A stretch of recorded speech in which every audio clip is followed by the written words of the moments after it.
In today's video, I'm going to teach you how to add assets to the balance sheet in QuickBooks Online. By the end, you'll know exactly how to set up an asset account and record its initial value so it appears correctly on your balance sheet. If you have the purchase details handy, like the cost and the acquisition date, you'll be able to follow along smoothly. First, we need to open the chart of accounts. This is the master list of every account your company uses, and it's where asset accounts live. Look to the top right of your QuickBooks Online dashboard and click the gear icon for settings.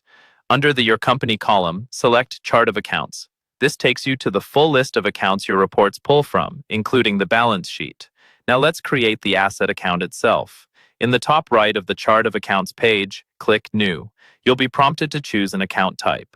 For most long-term tangible purchases, things like vehicles, equipment, or buildings, select Fixed Assets.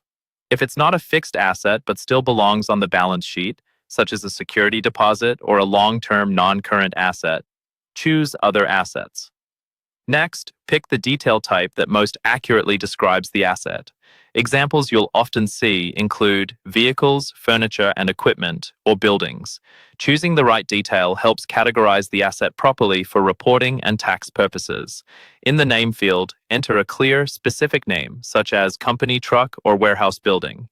Using a descriptive name makes it easier to identify the asset later, especially if you track multiple items. With the account defined, it's time to enter the initial balance. In the opening balance field, type the asset's original cost. This is what you paid to acquire the asset, including any necessary costs to get it ready for use. For the as of date, choose the date you acquired the asset. If it's a brand new purchase, that's simply the purchase date. Using the correct date ensures your balance sheet reflects the asset in the right period. If the asset is depreciable, you may see an option to track depreciation. Turning this on helps you record accumulated depreciation separately from the original cost, so the net book value shows accurately over time. If you're unsure about tracking depreciation, check with your accountant to align with your company's policy. When everything looks good, click Save and Close.